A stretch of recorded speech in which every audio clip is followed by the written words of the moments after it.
හරි අපි දැන් ස්ට්‍රක්චර්ඩ් එසේ එක බලමු. හරිද? ස්ට්‍රක්චර්ඩ් එසේ එක බලද්දි මේකේ තියෙනවා මේ පොඩි රූපයක් කියලා. හරිද? මේක දැක්ක ගමන් මොකටද අපට පේන්නේ? මේකේ කොහොමත් රිෆ්ලෙක්ෂන් එකක් වගේ වෙලා නැහැ නේද? රිෆ්‍රැක්ෂන් එකක් තමයි වෙලා තියෙන්නේ. හරිද? හරි. ඒ හා සම්බන්ධ ප්‍රශ්න ටිකක් තියෙනවා. හරි. මේක බලමු කියවනයක්. The decorative item shown in the diagram is made of three different transparent media. හරි. මේ media first medium, second medium, third medium කියන තුනම transparent. හරි. The upper part of the item is hemispherical and the center of its circular bottom is white. හරි. මෙන්න මෙහෙම මේකේ bottom එක set වෙන තැන වයිලු. හරි. The diagram shows a light ray coming from air and going through the decorative item. හරි decorative item එක හරහා යනවලු. X වලින් එන light ray එක X Y ගෙන් හැරිලා මෙහෙම වෙලා Z හරහා යනවලු. හරි. මෙතන දැක්ක ගමන් පේන්න ඕනේ ගාලා මෙතන මොකක්ද වෙලා තියෙන්නේ? මෙහෙට නැමිලා මෙන්න මේකේ සර්ෆේස් එක දිගේ ගිහිල්ලා. හරි. මෙන්න මේ 40 කියලා කියන්නේ අතර මොකද්ද? අපි ඔන්න ඔය වෙලාවේ මේ කෝණයට මේ මේ සිද්ධියට පොඩි නමක් කියවා. හරි. ඕක මේක දැන් රූපේ දැක්ක ගමන් ඔළුවට එන්න ඕන. හරි. අපි ඉස්සරහට බලාගෙන යන්නකෝ. හරි. පළවෙනි ප්‍රශ්නේ. Why is the light ray passing at x without deviation?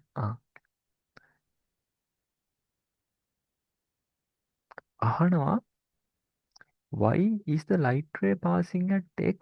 හරිද මේ x කියන දැනින් හරිද කිසිම ඩීවියේෂන් එකක් නැතුව යනවලු. හරිද? ඇත්තනේ. මෙතන තියෙන එයා මීඩියම් එකලු. මේක ෆස්ට් මීඩියම් එක. හරි. ඇතර මීඩියම් දෙක ඩිෆරන්ට්. හරිද? මීඩියම් දෙක ඩිෆරන්ට්. හරිද? වැදගත් ප්‍රශ්නයක් අහලා තියෙන්නේ. මෙතන මේ මීඩියම් එකයි මේ මීඩියම් එකයි දෙකක්. හරි. ඇයි එහෙනම් මෙතන කිසි ඩීවියේෂන් එකක් උන්නේ නැත්තේ? අපි කියවා මොකද්ද?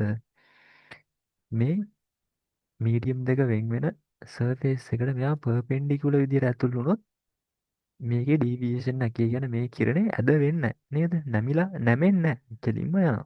හරි. එහෙනම් මොකද්ද? මෙන්න මේ x මේ කිරණේ x කියන තැනින් x කියන තැනින් හරිද? x කියන තැනදී එයාට පර්පෙන්ඩිකුලර් විදියට තමයි එතන පාස් කරන්නේ. ඒක තමයි ඒකට හේතුව. හරි. හරි. ඊට පස්සේ අපි බලමු. Find the refractive index of the second medium relative to the first medium using the data given in diagram. හරි. මෙතන දීලා තියෙනවා sin 53 යගේ සහ sin 40 යගේ. හරි. find the refractive index. හරිද? අපට කොතනදද මෙන්න මේ refractive index එක හම්බුනේ? refractive index එක හම්බුනේ අපට මොකද්ද? refraction කියන lesson එකේ. හරි. refraction කියන lesson එකේ ඔය ස්නෙල්ස් ලෝ ගැන කතා කරද්දි. හරිද? හරි. අපි ඒක මතක නැත්නම් ආයෙ උඩහට ගිහිල්ලා බලමු. හරි. What is the special name given to the angle of incident at the point is said when the light ray falls as shown in the diagram? හරි. මෙන්න මේ Z කියන තැනදී හරිද? Z කියන තැනදී හරි Z කියන තැනදී මෙන්න මේ Z කියන තැනදී මෙන්න මේ මොකද්ද? angle of incident එකට කියන විශේෂ නම මොකක්ද කියලා අහනවා. දැන් ඕක ඔය ප්‍රශ්නෙම හරිද? ඔය ප්‍රශ්නෙම අපිට කීප තැනක හම්බුණා. හරිද? පාස් පේපර් කරද්දී තිබ්බනේ. හරි. අන්න ඒ වෙලාවට අපි මේකට මොකද්ද කියන නම? හරි. ඒකත් අපි මතක් කරගමු. හරි. What is the name given the phenomenon undergo by a light ray that falls on Z with an angle of the incident larger than the angle shown in diagram? මෙන්න මේ පෙන්වන angle එකට වඩා incident angle එක වැඩි වුණොත් මොකද වෙන්නේ කියලා අහනවා. හරිද? හරි. මෙතන මේ ප්‍රශ්නෙන් එයාලා බලාපොරොත්තු වෙලා තින්නේ අපේ තියරිම දැනුම තමයි. හරිද? අපි තියරි ටික දන්නවද කියලා. හරිද? මොකද්ද මෙතන චෙක් කරලා තියෙන තියරි ටික? මොකක් හරි ලයිට් රේ එකක් ඒ සර්ෆේස් එකට පර්පෙන්ඩිකුලර් විදිහට යනවා නම් එයා නැමෙන්නේ නැහැ. මීඩියම් දෙක වෙනස් වුණා. ඒක පළවෙනි එකෙන් චෙක් කරා. දෙවෙනි එකෙන් මොකද්ද? මේ රිෆ්‍රැක්ටිව් ඉන්ඩෙක්ස් එක කොහොමද හොයන්නේ මීඩියම් දෙකකට සාපේක්ෂව කියන එක. හරිද? අර ඉක්වේෂන් එකට දාලා. ඊට පස්සේ තුන්වෙනි ප්‍රශ්නේදී තියෙනවා මොකද්ද මේ විදිහට සර්ෆේස් එක හරහා යන විදිහට මීඩියම් දෙක වෙන් වෙන සර්ෆේස් එක හරහා යන විදිහට එද්දි මෙන්න මේ ඉන්සිඩන්ට් ඇන්ගල් එකට කියන නම මොකද්ද? ඒ සිද්ධිය සහ ඒ ඉන්සිඩන්ට් ඇන්ගල් එකට වඩා චුට්ටක් හරි වැඩි වුණොත් මොකද්ද වෙන සිද්ධිය කියලා. හරිද? මෙතන අහලා තියෙන මේ ප්‍රශ්න හතරෙම තියරිම කොටස් හතරක්. හරිද? චුට්ටක්වත් අමාරු නෑ. අපි ටක් ගාලා මතක් කරගෙන ආවොත් අපේ ටෙක්ස්ට් බුක් එක පැත්තෙන් හරිද? අපේ ටෙක්ස්ට් බුක් එක පැත්තට ගිහිල්ලා අපි ඒක මතක් කරන් ආවොත් අපි ඒක කතා කරන්නේ මේ ලෙන්ස් වලට කලින්. හරිද? ලෙන්ස් වලට කලින්. ම්ම්,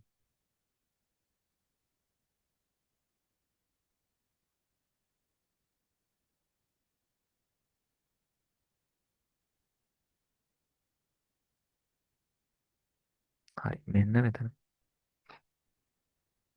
අපි කීවා මොකද්ද? මේ මීඩියම් දෙකක් කරහා එද්දි මොකද වෙන්නේ?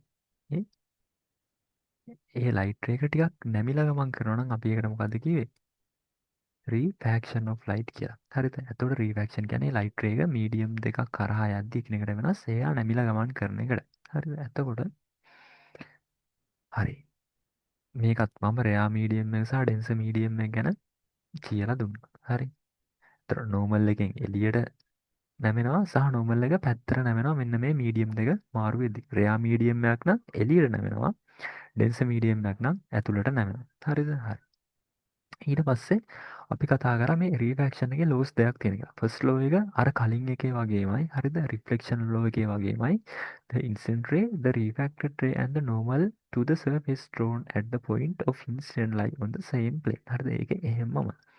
හැබැයි මේ සෙකන්ඩ් ලෝ එක ටිකක් වෙනස් වෙනවා. හරි කොහොමද?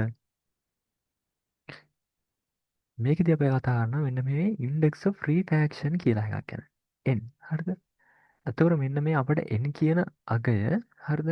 n කියන අගය අපට හොයන්න පුළුවන්. මොකද sin අගය හරිද? sin of incident angle. incident angle එකේ sin අගය, ඒ කියන්නේ sin I අගය බෙදනවා මොකද්ද? sin of the refracted angle. sin අගය of මොකද? sin අගය r ගේ. ඒ කියන්නේ refracted angle එකේ. හරිද? ඒක අපි මෙන්න මේක අපි ඩිනෝට් කරනවා. හරිද? මොකක් හරි මීඩියම් දෙකට සාපේක්ෂව නෑ. එතකොට ඒක අපි දාන්න පුළුවන් එයා මීඩියම් එකට සාපේක්ෂව ගෑස් මීඩියම් එකේ මොකද්ද? රීෆ්‍රැක්ෂන් ඉන්ඩෙක්ස් එක කියලා. හරිද?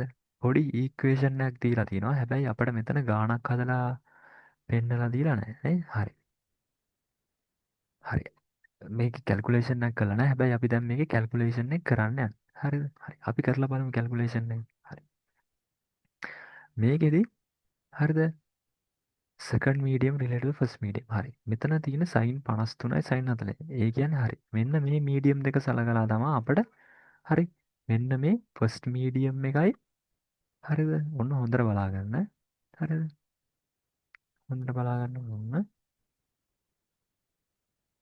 මේ තියෙන්නේ ෆස්ට් මීඩියම් එක. හරිද? ඔන්න. මේ තියෙන්නේ ෆස්ට් මීඩියම් එක. හරි. ඊට පස්සේ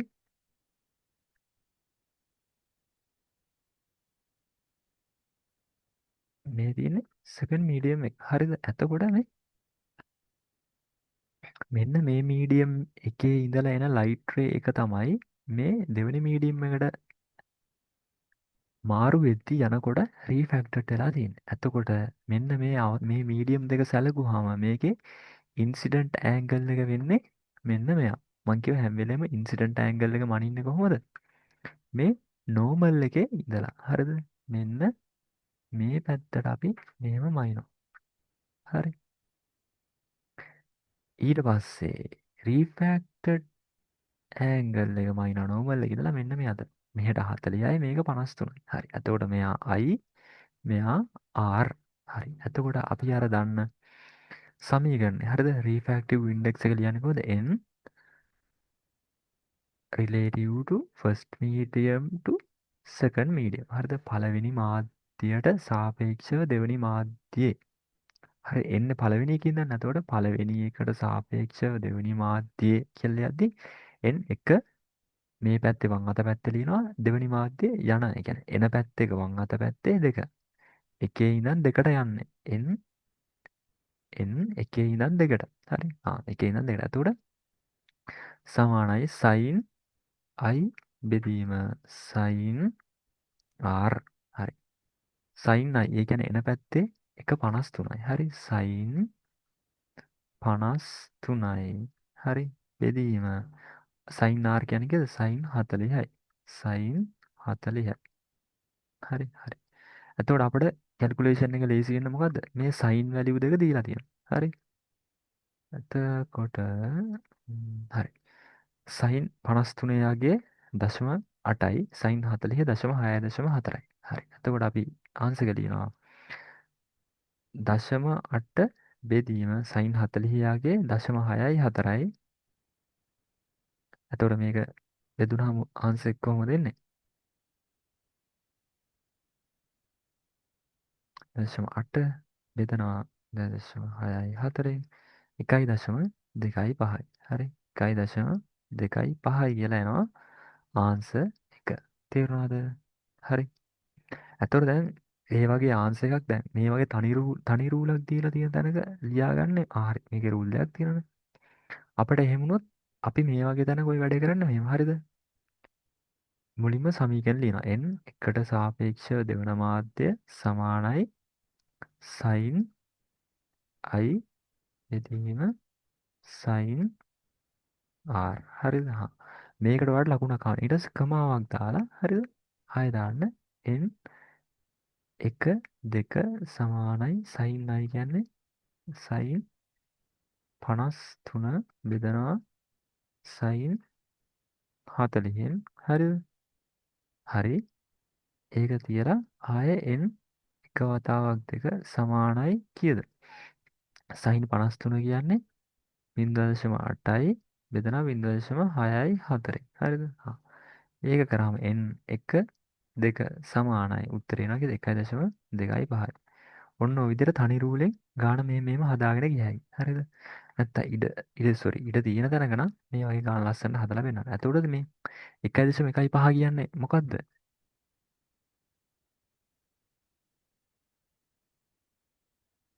එයාගේ මොකක්ද එයා අපිට ඇවිල්ලා තියෙන්නේ? රීෆැක්ටිව් ඉන්ඩෙක්ස් එක තමයි අපි හොයලා තියෙන්නේ. හරිද? ඊට පස්සේ ඔන්න ඒක හරි. ඊට පස්සේ අපි කතා කරා මොකද්ද? මෙන්න මේ විදිහට ඩෙන්ස මීඩියම් එකක ඉඳලා ලෙසර් රෙයා මීඩියම් එකකට එද්දි මොකද වෙන්නේ? මේ නෝමල් එකෙන් එළියට තමයි මේ ලයිට් රේ එක හැරෙන්නේ. හරිද? එහෙම කරද්දී අපි මෙන්න මේ ඉන්සිඩන්ට් ඇන්ගල් එක වැඩි කරගෙන එද්දී මොකද වෙන්නේ? එක වෙලාවක එනවා මෙන්න මේ විදිහට මීඩියම් දෙක වෙන් වෙන සර්ෆේස් එක දිගේ ඒ ලයිට් රේ එක යන රිෆ්‍රැක්ටඩ් එක. අන්න ඒ වෙලාවේ එන ඇන්ගල් ඔෆ් ඉන්සිඩන්ට් එකට කියන අපි නමක් විශේෂණයක් මොකද්ද? ක්‍රිටිකල් ඇන්ගල් එක. ඔන්න ක්‍රිටිකල් ඇන්ගල් එකට වඩා පොඩි දශම ගාණක් හරි වැඩි කරපු ගමන් මොකද වෙන්නේ? මේක සම්පූර්ණයෙන්ම මෙන්න මේක ඇතුළටම රීෆ්ලෙක්ට් වෙන්න ගන්නවා. අන්න ඒ සංසිද්ධියට අපි කියනවා total internal refraction කියලා. sorry total internal reflection කියලා. හරි. එතකොට ඔන්න ඔය තියරි ටික දන්නා නම් මේකට ගණන් හදා ගන්න පුළුවන්. What is the special name given to the angle of incident at the point Z the light ray falls shown in the diagram? Z වලදී Z වල තියෙන හරිද? Z වලදී මොකද වෙලා තියෙන්නේ? මේ surface එක දිගේ ගිහිල්ලානේ. නැත්තම් මෙයා මෙතනින් ඔහොම එළියට යන්න බෑ. එහෙම යන්න නැතුව surface එක දිගේ කියන්නේ මෙතන මොකද්ද මේ තියෙන්නේ? critical angle එක තමයි තියෙන්නේ. හරි. C කියලා අපි denote කරනවා. හරි. critical angle එක. හරිද? හරි. එතකොට ඒකට ආන්සර් එක වෙන්නේ critical angle. හරි. මේකම මේ අපි past paper එක කරානේ. හරි.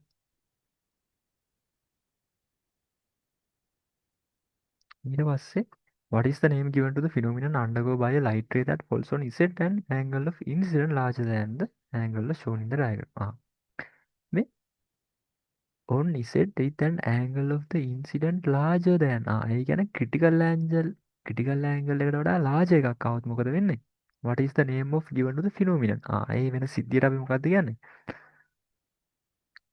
මෙන්න මේක. මොකද්ද? සම්පූර්ණයෙන්ම ඇතුළට හැරෙන එකට අපි කියන්නේ මොකද්ද නම? Total internal reflection. හරි. Total internal reflection.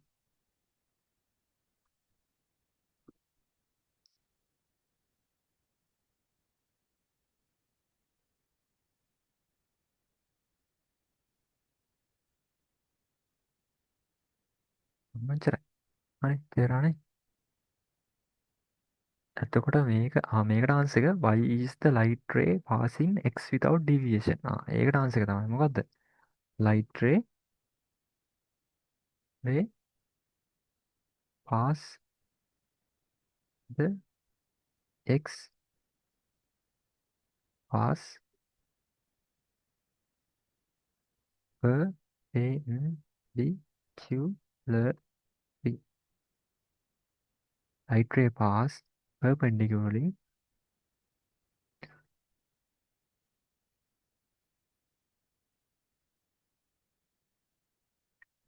to the first medium surface. හරි. හරි.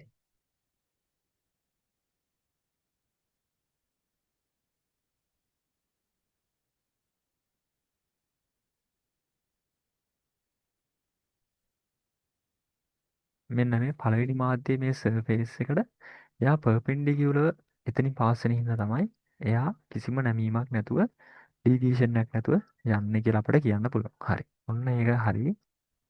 ඊට පස්සේ තියෙනවා below diagram shows a path of a light ray that emitted by an object P in the glass tank containing water. හරි. අපි මේක කරා නේද? ඔව් අපි මේක කරා. හරි. ඊට පස්සේනේ essay correction ටික. හරිද? හරි. essay correction ටික තියෙන්නේ මොනවද? සුමුදු සිහ image from the plane mirror which is dressing table. හරි. plane mirror එකක් වෙන තියෙන්නේ. What is the quality of the plane mirror that Sumudu is using? හරි. ඒකේ quality එක තමයි මොකද්ද? ඒකේ light ray reflect කරනවා. Write to the lens separately which is derived from the above quality mentioned on first. Write the two lens separately.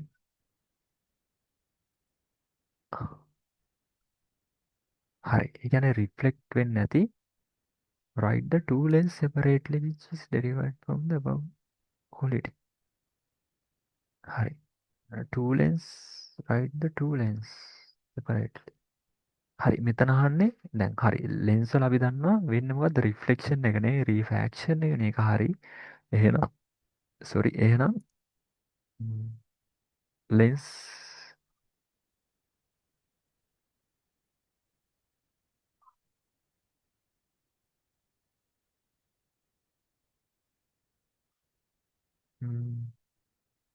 හරි. හරි මෙතන මං හිතන්නේ අහන්නේ ලෙන්ස් වර්ග දෙක ගැන. හරි.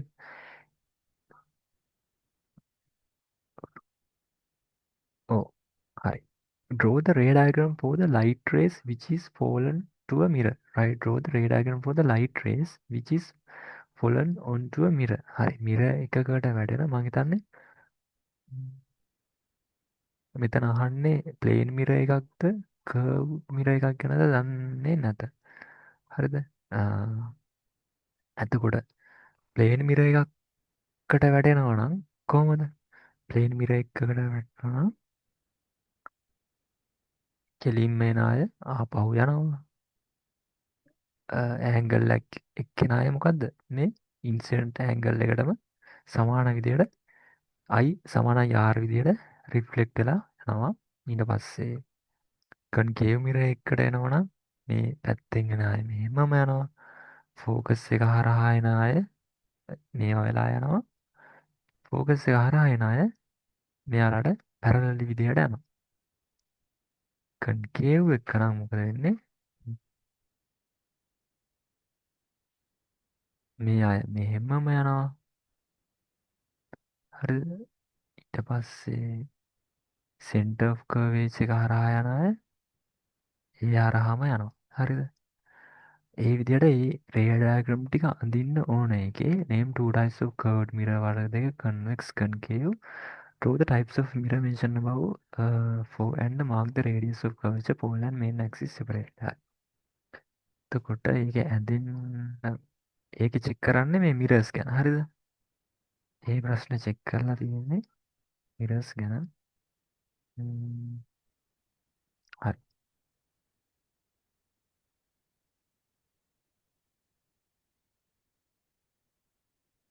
අපි මේ ටිකේ රේඩායගම් ටික ඔක්කොම ඇන්දා හරිද? හරි මෙන්න මේක තමයි ඔය අහන්න සෙන්ට් ඔෆ් කර්වේජ් එක අපි මේ වැන්දා නේද?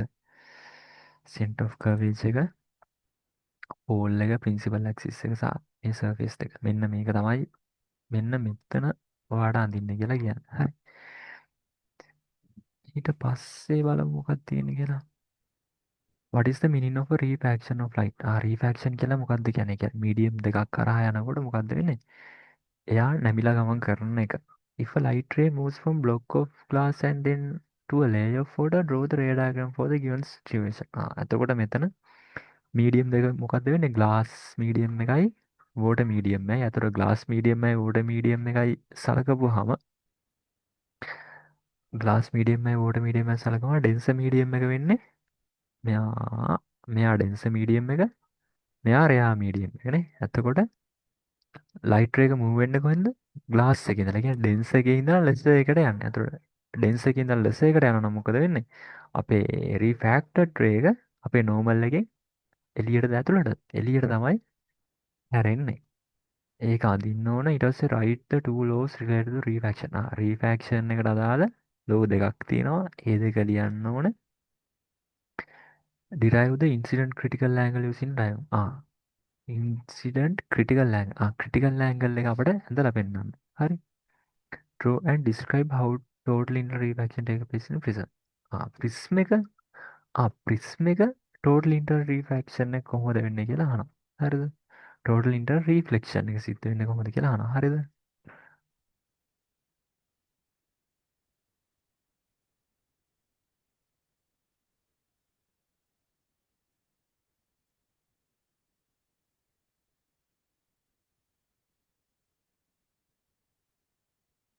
හරි. මේ තියෙන ප්‍රිසම් එකක හරිද අපට total inter refraction එක කරගන්න පුළුවන් විදිහ.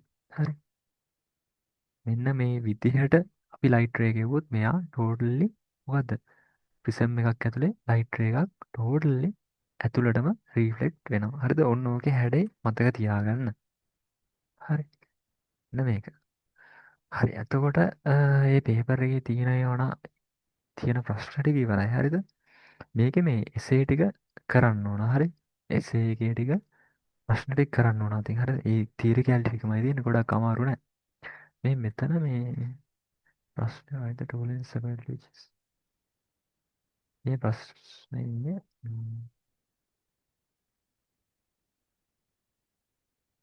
මේකේ මිර එකේ ඒවා දාගන්න මේ ප්ලේන් මිර කියලා. හරිද?